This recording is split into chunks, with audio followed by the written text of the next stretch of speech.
Ganapatiye Namaha. Om Gam Ganapatiye Namaha. Om Gam Ganapatiye Namaha. Om Brahma Mirastriparantakare Banushashi Bhumi Sito Buddha Shah Guru Shah Shukra Shani Rahu Keteva Sarve Graha Shantikara Bhavantu. Om. Well, greetings and welcome to KozmicKev 100, your weekly video zine, astro video zine, for the week beginning the 19th of August and going through the 25th of August. So there's a lot of little changes this week. Now the moon is still waning, so if we're looking at the moon sign for today, the moon is in a lunar mansion known as Kritika. And Kritika happens to be ruled by the sun, which is very appropriate for Leo. It's actually in the constellation of Taurus right now, and it's moving through that constellation.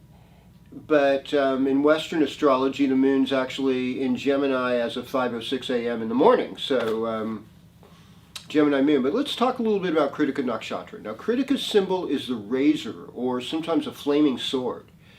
And Kritika is actually in the Vedic sidereal zodiac said to be where the moon is exalted.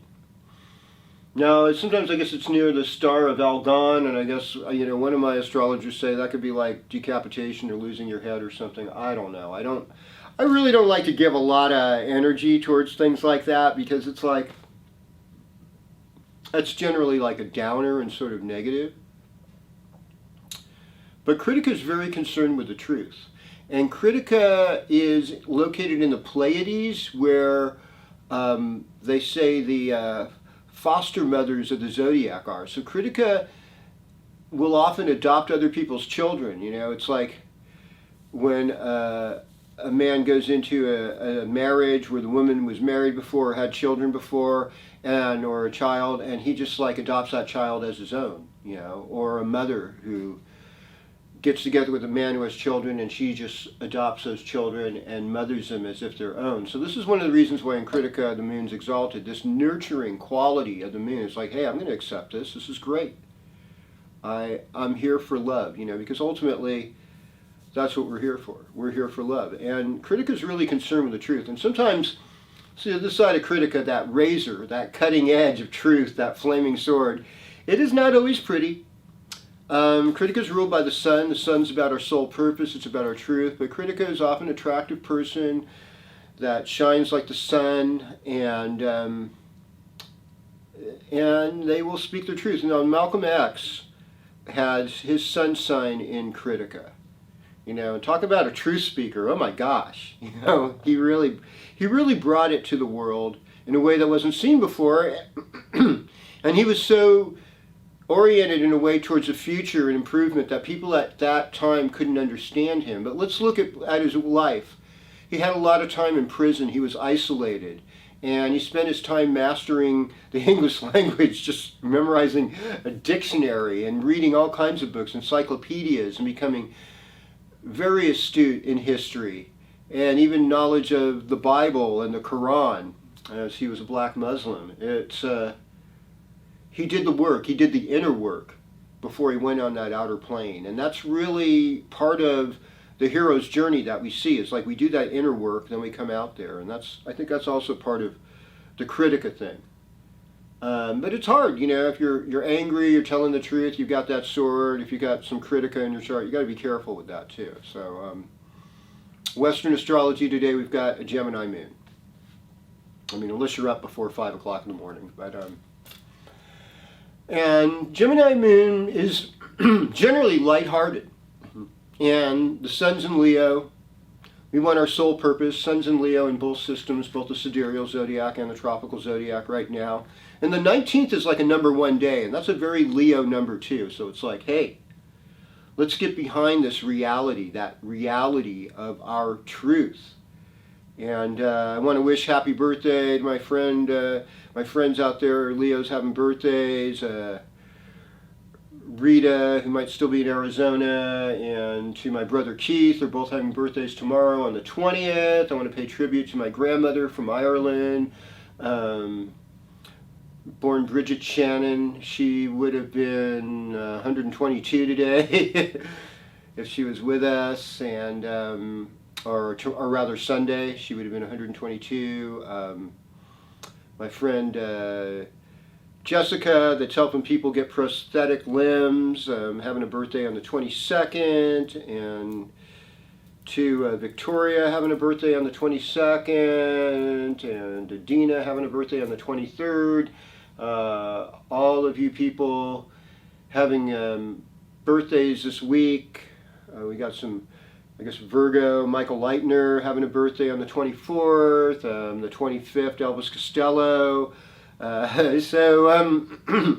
they're all of these are Vedic Leos, but in the sun sign, but they're the ones born the 23rd and after are tropical Virgo, and so the sun is going to go into Western Virgo, tropical Virgo, on just a little bit after 8 o'clock on the 22nd. So, without any further ado, we will go through every sign of the zodiac and give you your horoscope, starting with you, Aries. So, it's a week of big shifts. You know, sun goes from here to there. You know, it goes from Leo to Virgo. So there used to be a festival in Northern California interior called the Trinity Tribal Stomp. I used to love that festival, and it always happened in Virgo time. And like around the 14th, sometime between the 12th and 16th of September usually, or 11th. 10th, 11th through the 16th. Back in the day when school used to start for me as a kid. And it really was like a great end of summer season party. But one of the things I used to think about was, you know, after everybody leaves, there's always stuff on the ground, there's lighters, sometimes there's money, sometimes there's drugs people have left, and little things of value or whatever. And so, you know, it's like Leo is the big party, but Virgo is a cleanup crew that finds all the valuable things afterwards. So it's like, you know, as you go into the 6th house this week, Aries, you know, sure, there's going to be obstacles, there's going to be challenges, there's going to be going back to school, there's going to be work, but there's also going to be rewards in this. If you can find that in your giving and your service, there's some riches to pick up on the ground as you're going. This is how you're going to negotiate this week successfully. Now, there's another thing that happens this week. I'm pretty sure that we have, well, it doesn't happen quite yet. Yeah, it's just Mars in Gemini is the only real news thing. So that's news for you, though, right? Mars is moving to your 3rd house. Bada boom, bada bing. Okay, so Mars in the 3rd house for you, Aries, is like it gives you courage, you know, and Mars is a Karaka. Remember I used that term last week? It's like for the 3rd house. It's actually a place where planets function better for some reason in that house. They're not necessarily, I mean, you'd think 3rd house, well, that'd be Mercury, right? But no, for some reason, Mars functions really well in the 3rd house. 3rd house gives us courage. And so I want you, Aries, to take more courage in your life this week. And even as you have some obstacles come up, and maybe not everybody at work's your best friend, kindness, just remain kind. Let me tell you, the power of kindness is amazing. And it really begins with being kind to yourself. And once you've done that, forgiven yourself for past mistakes, you're just able to extend that so much better. And, you know, and get your work done, and you're going to have your game on this week. Okay. All right. Greetings, Taurus, and welcome to your horoscope. So, Taurus's key phrase is "I have." And Taurus is known as the sign of satisfaction, what satisfies us. So we're looking to be satisfied. You know, satisfaction is a beautiful thing, and we could all use more satisfaction in our lives. Okay. taking it from here. Let's see now. We look at Leo as a time where we're really acknowledging our feelings, acknowledging older members of our family, and our own assets, what we own, and what we can do with them.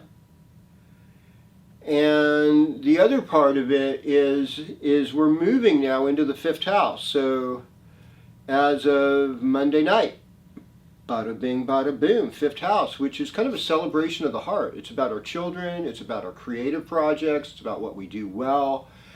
And so I would say, you know, some of the heaviness that you felt, Taurus, over the last several weeks, maybe even since, you know, mid-July or so, it's like all of that's just going to kind of come to rest.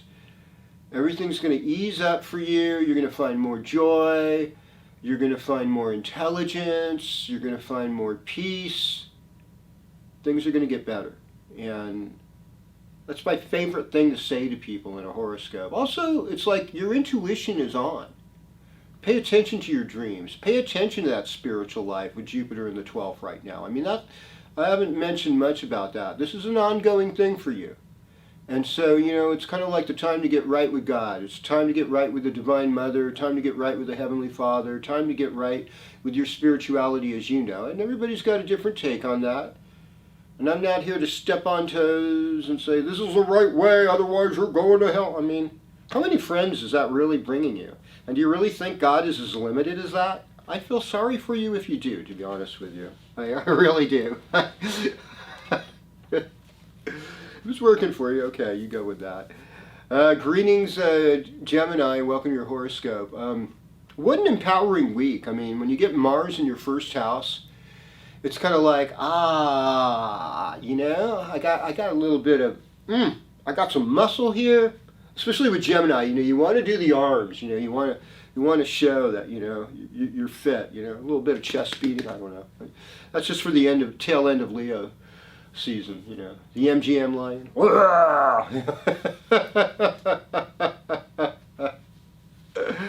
You know, back to old Mercury there in the 4th house, thinking about things deeply, deeper thoughts, you know. That's helping. Mars moving in the 1st house, that gives you energy. Sun moving into your 4th house. That makes you kind of want to stay at home, pay attention to home. You know, it's end of summer, you know, in a couple months the leaves will start falling and things are going to be a little bit different. Yeah, and, you know, depending, of course, on where you live. And so you might be thinking, okay, how do I get ready for fall, even though it's blazing hot outside right now, and the cooling thing of fall is just like, it's a distant memory of what that felt like. But it's coming, you know, the shadows are growing, so even though it's hot, at least there's more shade than there was a month or two ago. Right? That makes a difference. I mean, that mid-June through mid-July heat is just, oh my God, there's no place to hide. There's all this daylight, and you know, it's a lot. And so just finding that peace in your home, honoring older adults in your family, and seeing what you have of value, you know. You may have more than you really thought you had. Oh, greetings, Cancer, and welcome to your horoscope. So, here we are. So the sun is moving out of your 2nd house, which is assets and things, but it's also a place where you can think about the past, about your ancestors and what they've done for you. Sun going into 3rd house is about communication, and it's also about siblings. So as the sun moves into Virgo, you can pay more attention to your siblings, and you can pay more attention to people that have brought you in the world, you know, and sometimes siblings fight. I mean, I've seen it all. I had 4 brothers. My daughter has 3 daughters, and so I've seen them, you know, getting little tussles over things, you know. Who gets to play with daddy's phone? Who's going to wear that pretty dress today? Who's going to play with this doll or toy? You know, all that stuff, you know. It's just kind of like, oh, you know, we have to learn to negotiate, and negotiation takes a certain amount of sophistication. You know, my mom had a bunch of siblings. My dad had one, but he was considerably older than her, and so in some ways he was more like an only child. I think he was like, "What the heck is this? Why are you fighting?" You know, and well, you haven't been there yet. If you're not there, you don't know what it's like, and so we're learning. Yeah, and it's through this learning that we become better negotiators, and so. The moon being exalted today for your Friday Cancer. This should be kind of a feel-good moon, even though it's entering into your 12th house, which is house of loss. But there's still this like, I want to do the right thing. Pay attention to your dreams. Pay attention to their messages. Realize things that your mother may have done for you that she sacrificed so you could have a better life. That's another good focus for today and this week. All right, now we go to Leo. Well, greetings, Leo. Well, these are the last 1, 2, 3, 4 days of your season in tropical zodiac. So, what are we getting out of this? You know, the grand finale. One of my astrologer friends, who was an Aries in both systems, Steve Spirit from Portland, used to share with me, and he'd say, you know, we saved the best for last. Some of these last 4 degrees of Leo are, you know, maybe some of the most evolved Leo in some ways. I'm okay with that. Of course, somebody who's born like 0, 2, or 3 degrees Leo is like, hey, wait a minute.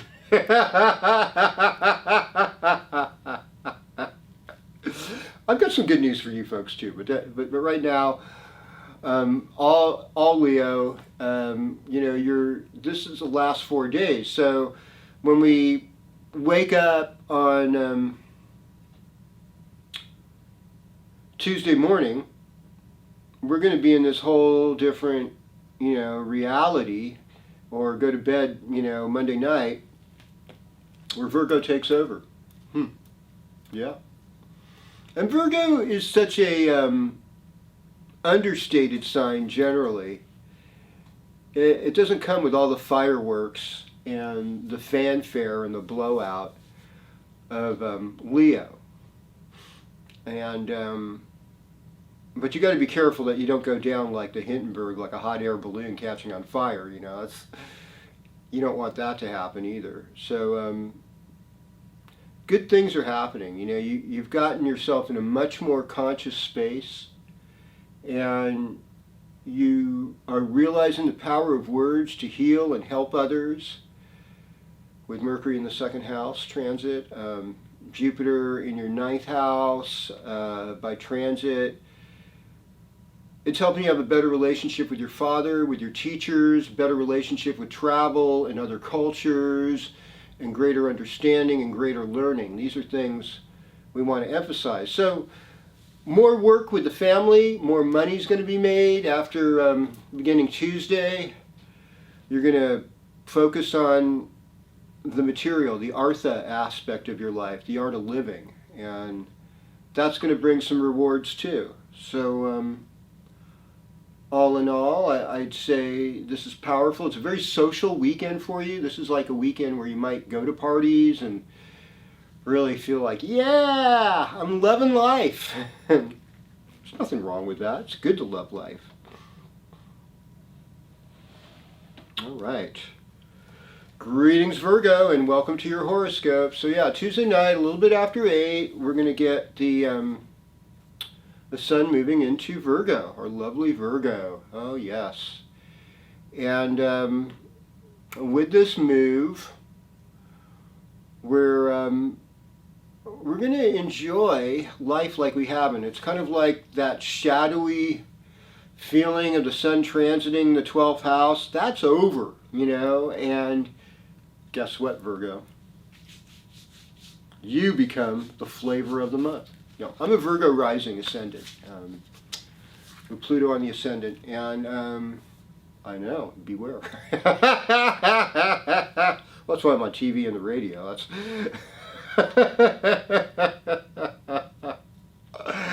Okay, so Virgo's key phrase is I analyze. So we're looking at things, we're trying to make sense of them. That's the beauty of Virgo. Mercury's in Virgo right now. So Mercury's in your 3rd house. It's like you are mentally sharp, Virgo. You've got it on. It's like you're taking Life Seasons NeuroQ or some other kind of herbal supplement or something. And getting that turmeric, getting that fish oil in on your brain, you know. Taking your ginkgo biloba, your gotu kola, your ginseng, all these kind of high functioning herbs. And more commonly, you've had your morning coffee. In my case, it's chai. A lot of the more green tea is probably like the best. Some people have their matcha, you know. Some people have their mud water, their kachava. I don't want to even say that. But you know, it's your lion's mane mushroom. Ooh. All of these things are helping, you know, all these things that can help you think, just eating a better diet, not having too much sugar, not doing too much caffeine. All of these things are going to help you. And Virgo not only brings analysis, Virgo's the wilderness. And I think I talked about this last week or the week before. Like the Wilderness Act was created during Virgo time. It's actually both sidereal Virgo and Western Virgo. Powerful. You know, when we're not being touched by all the pollution in the atmosphere. This is an improvement. You know, we all want improvements in our lives, and one of the best ways to improve our lives is step back from everything, clear it out, throw away stuff you don't need, recycle,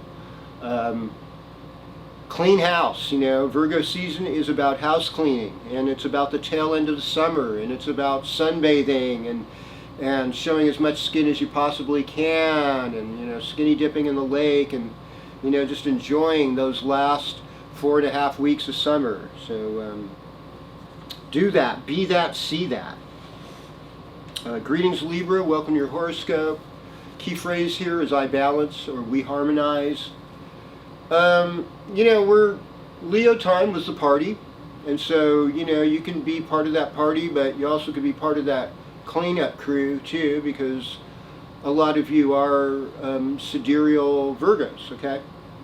And so one of the things that goes on with that is being able to accept loss. When we go through a 12th house transit, like Sun's transiting by transit is in your 12th house as of Monday night, you know, till 22nd of September or so. Letting things go gracefully. And it's also like the ashram too, doing your spiritual practice. It's also like a really good time for you to go to the wilderness, for you to take a vacation. But yeah, where's Venus? Well, Venus is still in Leo, I believe, right? You know, and that's not like a bad placement for it. Yeah. So, and it will be, you know, at least till the end of the month. And that is actually a good thing, because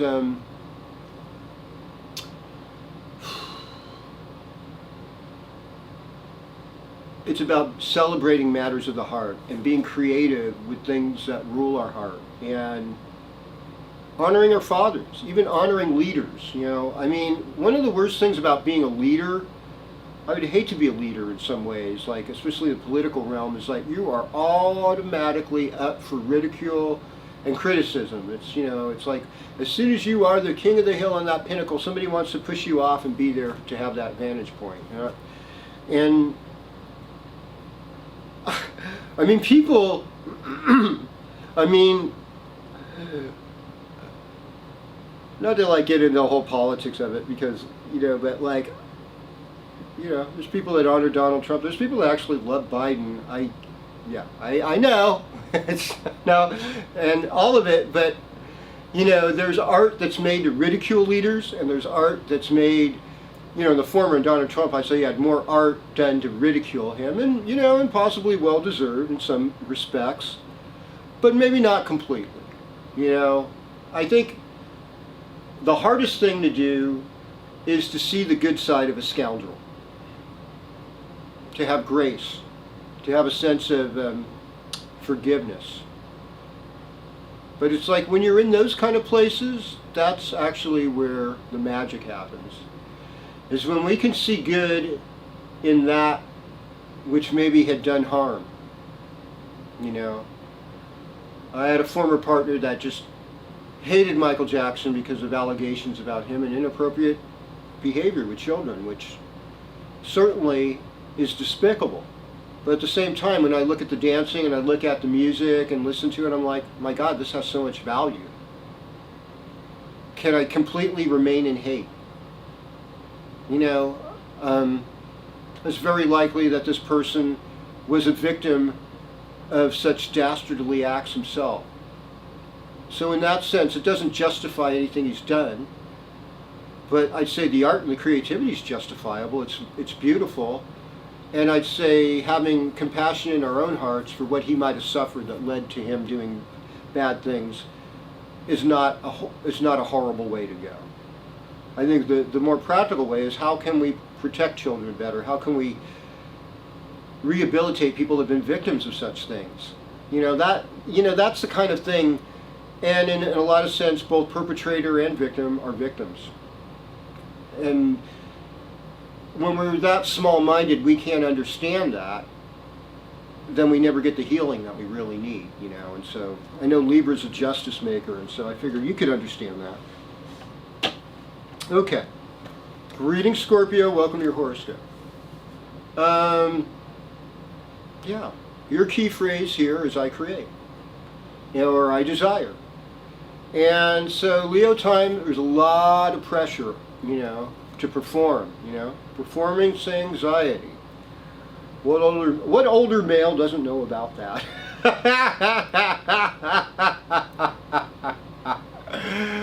Or even younger males too. I mean, shoot, you know, there can always be periods where you're just like, oh my God, I don't know. So, you know, all that career stuff, your career karma and everything, that's kind of coming to a close, and this could be like a great weekend to just put that great performance out there, just to play your best songs and write your best stories, do your best dance, be your best act. Mars moves into Gemini, that's 8th house, you know, so things are a little bit intense, and there are transformations going on, and it's not completely in your own control, and maybe the libido's kind of revved up, and you're like, whoa, you know, you know, get into a place of desire, you know, and desire is sort of like, it's good to have desire, but it also can be like bondage, you know. When you can be detached from your own desire, you have a lot more freedom, so try to liberate yourself in some ways from desire. Virgo time, though, is going to be the party for you. It's going to be like, it's on.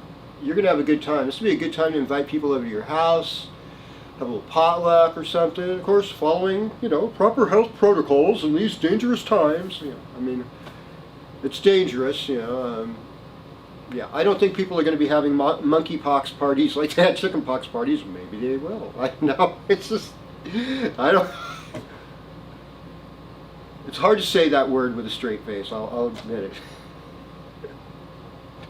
it. I won't say it, you know. But compassion to everybody, you know, who is suffering right now. If you do have like a horrible disease like that, I want there to be swift healing in a good way, and so that you don't have to suffer as much. Scorpio, I think you've got good information. I think you're going to be learning from groups this week. You know, relationship drama could intensify a little bit, but at the same time, Build yourself up physically. You know, do your yoga, do your Tai Chi, do your practices. Keep working out, keep eating right, and you will be elevated. Greetings, Sagittarius, and welcome to your horoscope. So, we're starting out with the moon in your 7th house. So this is kind of a romantic weekend for Sagittarians. And you know, when the moon aligns with Mars, which is what it's doing, right? You see it right there. When the moon is in the... Well, Jupiter will have to align with Mars. That already happened. We can't do that. But you know, moon and Mars together in the 7th house, it brings some kind of peacefulness. It does. It brings something lovely. And you're creating lovely, you're making lovely. Jupiter's in your 5th house, your heart is open. So, I mean, it's like Sagittarius, last of the red hot lovers. Come on and bring that love and generosity. Bring the fun games that you bring, and the sense of adventure and enthusiasm you bring to the circuit. Try not to be too fanatical, you know, as you know, baseball season goes and whatever it is. If you're a political Sagittarian, oh God help you. I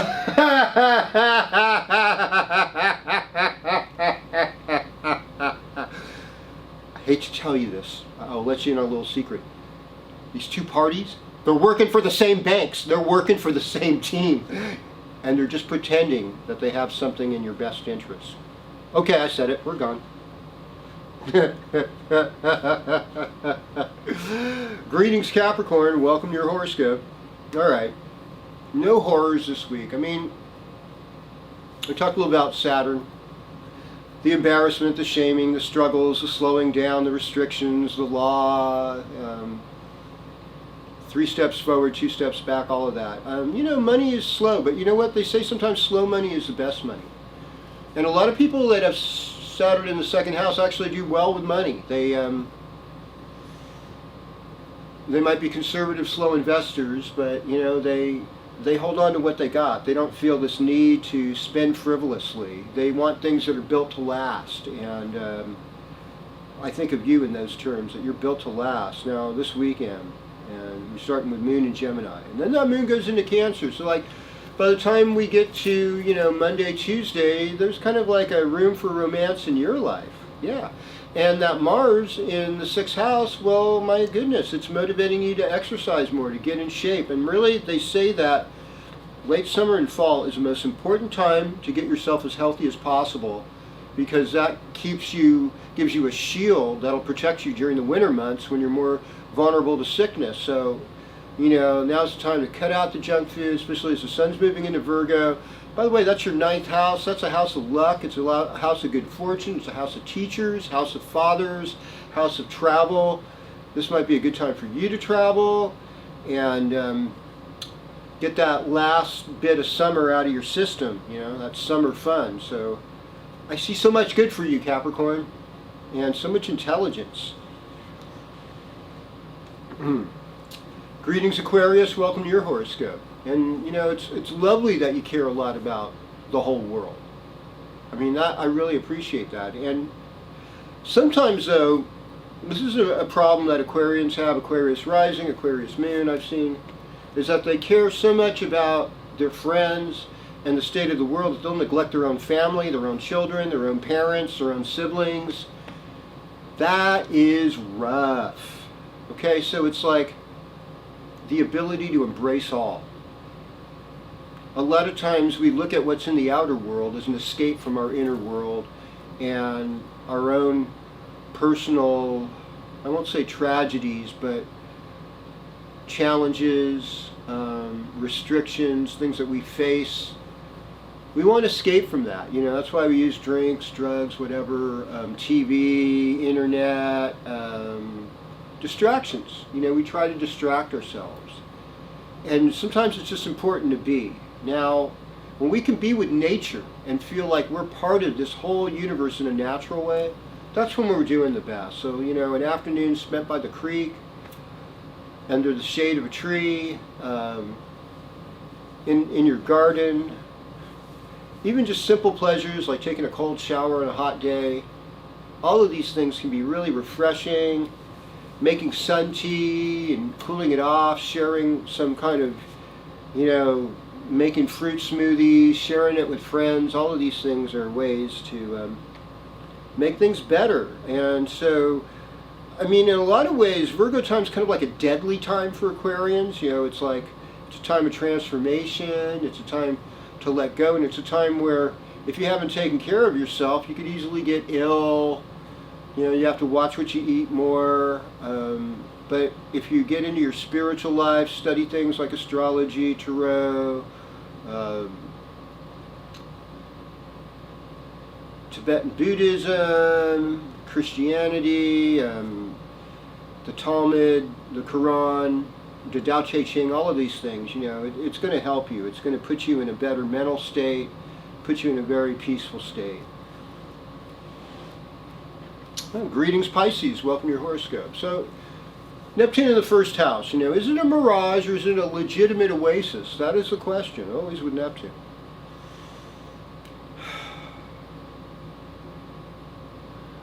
Well, when it is a legitimate oasis, definitely fill your senses with that sweet water, with the dates that are growing off the palm trees, the figs that are in season, all the good fruits. You know, they say that, you know, late August through early October, at least where I live in Northern California, it is the most abundant food season, because then the fall crops start merging with the summer crops. So you have watermelon, but you also have apples and pears, and you know, and pomegranates start coming in, and all these foods that bring us a sense of bliss are available to us. It's such a time to keep gratitude and gratefulness. Virgo, we're going out of Leo into Virgo. So Leo is a lot of hard work and obstacles, and Virgo is your lover.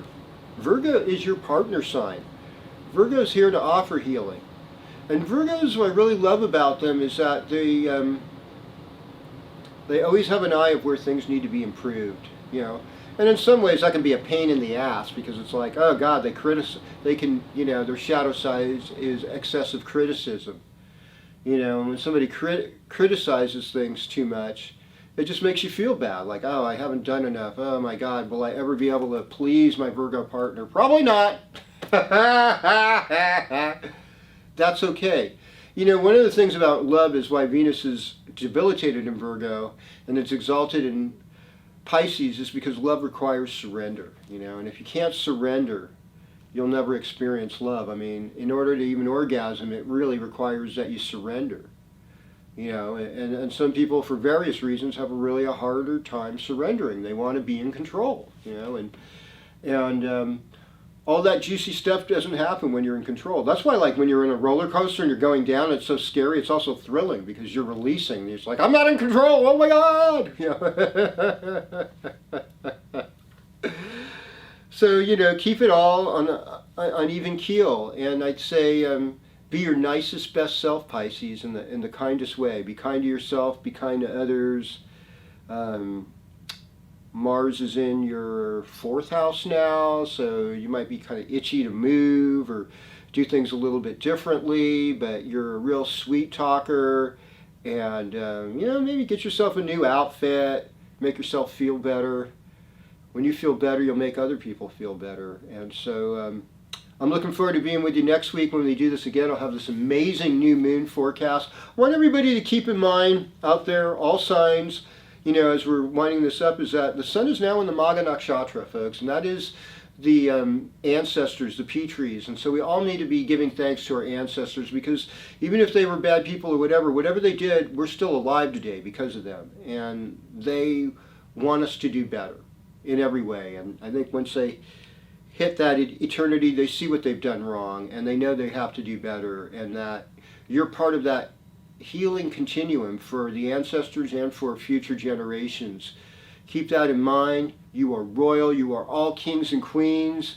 I want you to just shine with your best self. I love you all. Don't forget to subscribe, like, hit the notification button, and I love your comments. Keep them coming. Let's do this again. Om Shanti, Shanti, Shanti. Om Tat Sat. Namaste.